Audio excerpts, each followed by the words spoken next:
Welcome into Locked On Phillies. In today's episode, we have to talk about Ranger and the Rangers and Joe Girardi because we got issues with all three. All of that on a loaded episode of Locked On Phillies. You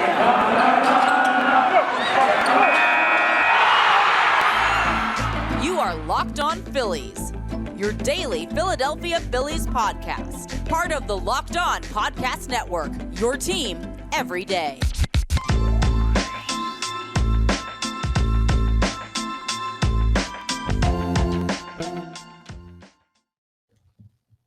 Yes, welcome into Locked On Phillies. I'm your host, Connor Thomas. Been talking Phillies baseball for years over on 97.5 The Fanatic. Now happy to be here with you as your host of Locked On Phillies. And I want to thank you for making Locked On Phillies your first listen every day. We're free and available wherever you get your podcasts. Let me just adjust that a little bit so you don't look like you're looking right up at me. And we are all set and running. Speaking of adjustments, well, the Phillies could have used a couple more last night. They fall to the Texas Rangers in the first game of a two-game short home series with Texas. And, it just wasn't all that inspiring of a game for the Phillies. I don't know how many times I could say it this year, but you expect exciting things to happen. Well, you got a little bit of excitement in this one, I suppose, with the home run from JT Realmuto later in this one in the eighth inning, but really not all that much to get you into this one if you're a Philadelphia Phillies fan. And I listed three things, people, entities that we need to get into today in my open. Ranger Suarez, the Texas Rangers, and Joe Girardi. Let's go ahead and we'll start in that order. And we'll start with Ranger Suarez, who started the game for the Philadelphia Phillies. Suarez in the loss went 5 innings, gave up 3 earned runs, struck out 3, walked 2. It's not something that would raise the alarms about your average major league starter. It's not a terrible day. You can win with a stat line like that from your starting pitcher. But we've got a little bit of an issue with Ranger Suarez this year based on expectations. I want to make that clear, based on expectations, because he's not having a bad year. Right now, if you look at his stats for 2022, he's 2-1 record-wise. He has a 4.63 ERA. He's got a 1.629 whip. That's not great. But he's only thrown 23.1, so 23 and a third innings, 5 starts so far in the year. So we're early into it. Here's my issue, though. You got to compare some of his numbers to what he did in 2021 with his breakout season. So let's start and let's just go across someone's baseball reference page right now. And let's look at what he did in 2021 as opposed to how he started the season here in 2022. Now, 2021, not great record-wise, only 8-5, which is surprising considering the numbers he put up across the rest of his stat sheet. He's 2-1. So he's not really hurting the Phillies so far this year. But the 1.36 ERA he had last year was like, oh, wow, is this guy going to be a Cy Young contender in 2022? Is this guy going to be the breakout star of Major League Baseball in 2022? Well, he's followed that up so far with a 4.63 ERA, which is an issue because in 2020, he only threw 4 innings, but they were not good 4 innings. In 2019, he threw 48 innings for the Phillies and had an ERA just over 3, which is fine. It's respectable. And I believe he's going to be closer to that high 3s, low 4s when everything's said and done this year. But it seems like 5 games in, the prospect of Ranger Suarez being that ace, a third ace on the staff to go with Aaron Nola and Zach Wheeler's ace capabilities, is just not looking realistic at this point. He's thrown 23 and a third innings. He's given up 28 hits. He only gave up 73 hits in all 106 of his innings last year. So he's on pace to be over that. And what's even more concerning is last year, on his way to that 1.36 ERA, he only gave up 20 runs, 16 of them earned over the course of the season. Again, that was 106 innings pitched. In just over 23 innings pitched, he's given up 14 runs, only 6 more to reach the last year's total, and 12 earned, only 4 more to reach last year's total in earned runs. He's given up 4 home runs already this year. That matches his season total from last year, his highest in the season to this point. Well, it was back in 2019, and he only allowed 6. So the long ball is really biting Ranger, despite a lot of complaints around Major League Baseball saying that the ball is not built to fly out of the ballpark and not built with offensive mind. That's troubling for sure. The walks, he's issued 10 already. He's 1/3 of the way to his walk total, basically. He had 33 in 2021, so he's basically about 1/3 of the way there. in 2022 already. And the strikeouts, well, he struck out 15. He needs to up that a little bit to pick up the pace. He struck out 107 in 106 innings last season, so he'll have to pick that up if he wants to beat that mark. But I'm not too concerned about the strikeouts. The real number that I'm looking at, too, that worries me is the 1.629 whip. That shows you he's allowing a batter and a half to reach base per inning. He only allowed one base runner even. Walks, hits, independent, or walks, hits, independent. I'm thinking of FIP is right next to it, the fielding independent pitching. So cross my wires a little bit. Walks and hits in innings pitched. He only had one. It was a 1 last year, and now it's a 1.629. So easy math there. 0.629, almost a half batter more, or over a half batter more per inning is being allowed, and he's allowing 10 hits per 9 innings as opposed to 6 last year. It's not good.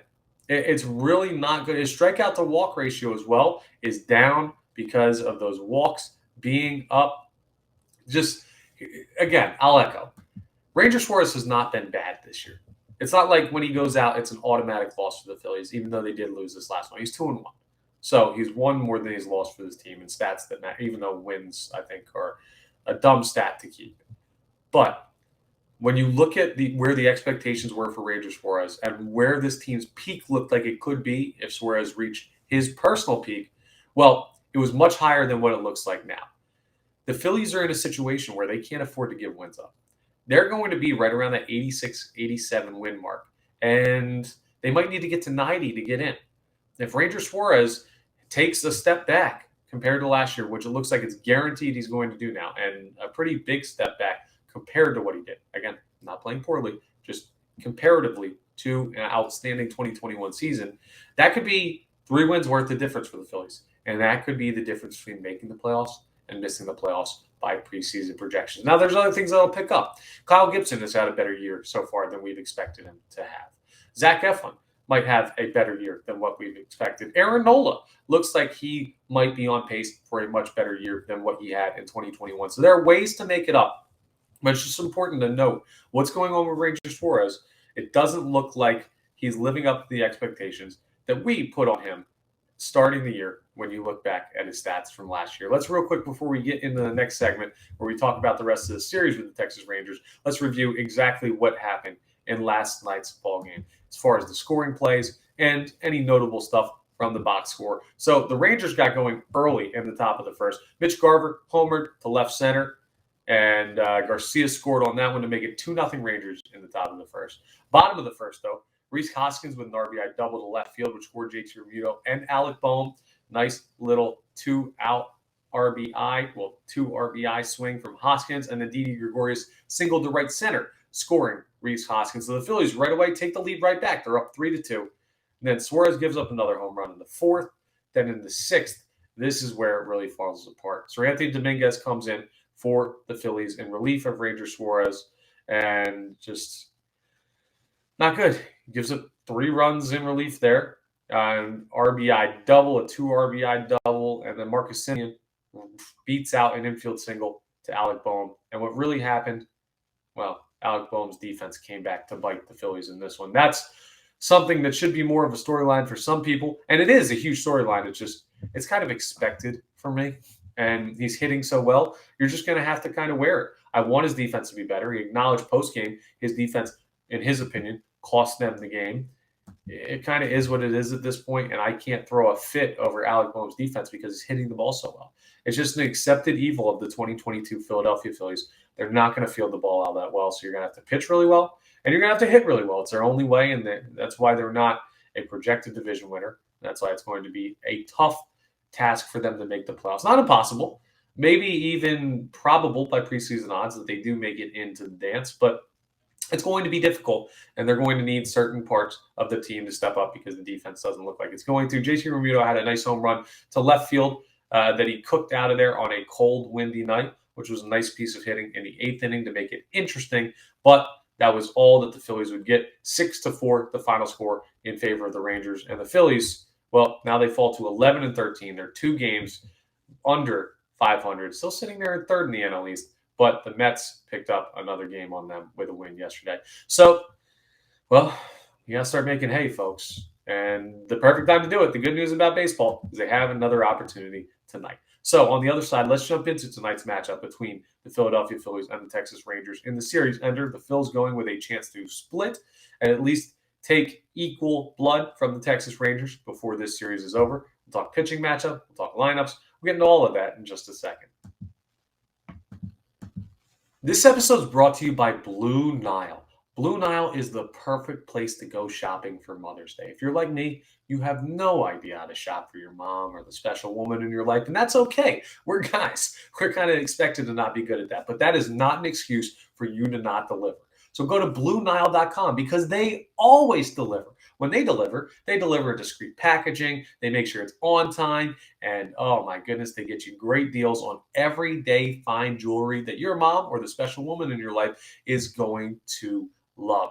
Tennis bracelets, earrings, necklaces, rings, anything that you think that your special woman or your mom would like for this special holiday coming up, you can find at Blue Nile for great pricing. The deliveries essential because they'll get it there before Mother's Day and they'll have it all wrapped up discreetly so that whoever you're getting it for does not know. They don't tip their hand. It's perfect. And they've got great pricing on everything. You're not spending a fortune to outfit your woman in the finest jewelry. No, you're getting affordable, everyday fine jewelry that your special lady is going to love. And we've got a great deal for you just for listening to Locked On. How great is that? This Mother's Day, give mom something special she'll treasure forever with fine jewelry from BlueNile.com. And Locked On Sports listeners get $50 off an order of $500. This podcast exclusive is only good through Mother's Day, so make sure you take advantage now and use code LOCKED ON. That's code LOCKED ON. Plus, every order is insured, ships free, and arrives in discreet packaging, like I've been telling you. It won't give away what's inside. So shop stress-free and find your forever piece. Go to BlueNile.com today. All right, let's take a look at what the Phillies can do tonight against the Texas Rangers in the second game of this two-game set to try and take a split. Now, we said in our open, we got to talk about Ranger, we got to talk about the Rangers, and we got to talk about Joe Girardi. Well, Joe Girardi's coming up next, but now we're going to talk about the Rangers and what the Phillies can do to take out their opponent tonight. And speaking of nows, I want you to make your second listen Locked On Nows. Thank you, as always, for making Locked On Phillies your first listen every day. But Locked On Nows are awesome. You should check those out, too. They have immediate reactions from our hosts and experts about what's going on right now. Breaking news, immediate game reactions, and Locked On Nows is a place where you can find all of those combined together. We post our own individually on each of our channels, and you can check out the YouTube channel that I have specifically for Phillies Locked On Nows. But if you want to check out all of them together and get your full grasp of what's going on around the majors, check out Locked On Nows in podcast form. It's available wherever you get your podcast. Definitely worth the listen. So let's jump into tonight's matchup because the Phillies, well, they have a favorable one according to ESPN's graphics and information. Well, I guess it's analytics now they call it. The Phillies have a 69.6% nice chance to win tonight in this ball game, and I'll tell you why. Well, it starts with the pitching matchup. You've got Zach Wheeler on the bump for Philadelphia, facing off against Martin Perez. Perez 0-2, but the recipient of what looks like a little bit of bad luck. Of course, I haven't been watching every day of Rangers baseball, but he's got a 3 ERA, a 1 whip even, and he struck out 16 in 21 innings pitched. Just not a win for that one. That's the nature of playing with a lesser ball club like the Texas Rangers. Zach Wheeler, meanwhile, 1-3, and his ERA belays why that is. A 5.79 to this point, a 1.39 whip, an 18.2 innings pitched, though he has struck out 18. So better numbers than Perez in the strikeout department, but he's also walked 8, and he's given up a homer. So an interesting pitching matchup. When you see those numbers, you think, well, advantage Texas, but you got to go ahead and take who's pitching and take away the early season stats from it. Zach Wheeler is the significantly better pitcher in this one. That's a big reason why the Philadelphia Phillies have the edge. And when you look at the lineups, really nothing special coming from the Texas Rangers side compared to what they did last night. They're going to be trotting out basically the same guys. The Philadelphia Phillies doing the same. The biggest issue with the Phillies is Nick Castellanos still away on paternity leave. Congratulations to the Castellanos on the birth of their new, I believe they had a baby boy yesterday. Nick Castellanos' wife went into labor and he was scratched from the lineup. And unfortunately, a weird situation last night. AAA was in Syracuse. Double A was somewhere across the country. So the teams were too far away, and there was too late of notice for them to call anybody up. So Nick Castellanos remained on the roster, no call-ups or anything like that, but it appears he'll be out of the lineup again tonight. So the Phillies will be rolling with a similar lineup. I got to imagine Roman Quinn is probably your guy that plays out there in right field in replacement of Nick Castellanos while he hangs out with his newborn son. Congrats again on that. But the Phillies have a great opportunity, and they need this one because what's coming up for them on the schedule? Well, they've got the Mets again. I know if you're not tired enough of our friends up there, and I use the term friends loosely, up in Queens, well, they're going to go ahead and see them again coming up here in another series. This one, again, is at Citizens Bank Park, which the Mets visited earlier in the season. If you'll remember, the Mets played 3 games at Citizens Bank Park. They took the final 2 games of that series. Well, now 4 games at Citizens Bank Park starting tomorrow with the New York Mets. And it'd be nice to get a win here and get some momentum heading into that series with New York. The pitching matchups against the Mets, as we look forward to that one, well, you got Nola versus Taijuan Walker, Kyle Gibson versus Max Scherzer, Zach Eflin against Bassett, and then Ranger Suarez against Cookie Carrasco. So none of those really hugely favor the Phillies. And when you face off against the Mets, you're not going to have many favorable pitching matchups. So you need to take advantage of getting Zach Wheeler versus Martin Perez in this one and take advantage of a lesser lineup because the Mets are tearing the cover off the ball right now. Really, not only do you need to win this game because the Rangers are a beatable team, but you need to win this game because the Mets are not that beatable, and you need all the momentum you can get going into that series. You lose 3 or 4 to the Mets, you're in big danger in the NL East of being not out of this early because you can always make up games. But being in a spot you don't want to be early. Digging a hole for yourself this early in the season, not a good plan for a team trying to end a 10-year playoff drought. And that brings us to the third thing that we need to talk about, and that's Joe Girardi. As this episode wraps up, I'll tell you, if I'm stuttering a little bit, it's because my stomach's still full. Last night, dollar dog night at the yard, and I put down 8 of those bad boys, and let me tell you, I have not been smelling good today. I have not been feeling good today. I have not been sounding good today. But that's the price when you go to war with $8 dogs. And it's just kind of what it is. But the boys had a good time at the park last night, despite the weather being a little bit chilly. We crushed down some hot dogs. And we watched a little bit of an exciting game. So that was fun. But anyway, getting back to the matters at hand. In just a second, I'm going to talk to you about Joe Girardi and why some people feel that this next series with the Mets is a paramount one to him keeping his job in Philadelphia really this early. I'll tell you all about it in just a second.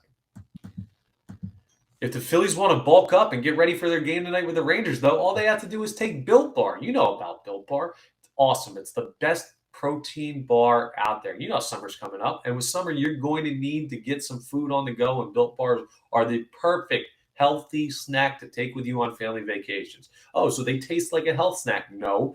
They're made with 100% real chocolate and some great flavors. Oh, there's like mint chocolate chip. There's churro, there's banana cream pie. These are awesome. And if you don't like the regular protein bars, well, they do something very special at Built Bars. They have these puffs. They're protein-infused marshmallows. They taste delicious. You still get great macros with them. Only 140 calories. And the regular Built Bars, well, they come with 17 grams of protein and only 130 calories. Great numbers for you to get in shape and also enjoy what you're eating this summer when you take food on the go. What's even better than that? Well, I can get you a great deal. I always try and get you guys great deals for listening to Locked On Phillies. So I want you to go to Built.com, use promo code LOCKED15, and get 15% off your order. That's promo code LOCKED15 for 15% off at Built.com. Okay, it's time to talk about our third issue on the evening, and that's, well, Joe Girardi, manager Joe Girardi. So I've been hearing some interesting stuff, and I heard some of these whispers before, and then the Phillies kind of went on a run streak, and it really died down. Look, as early as 2 weeks ago, we were hearing talks just around. I do sports talk radio in the mornings. I hear callers every day, and I talk to callers every day. I talk to the hosts in the city who have their fingers on the pulse of the fan base. I've been hearing a lot of people bring up Joe Girardi might be gone sooner rather than later if the Phillies don't turn it around. That sounds insane to me. So let's look at the numbers and see if is it really realistic that Joe Girardi could be fired in the next couple weeks? Could he not make it out of May with his job?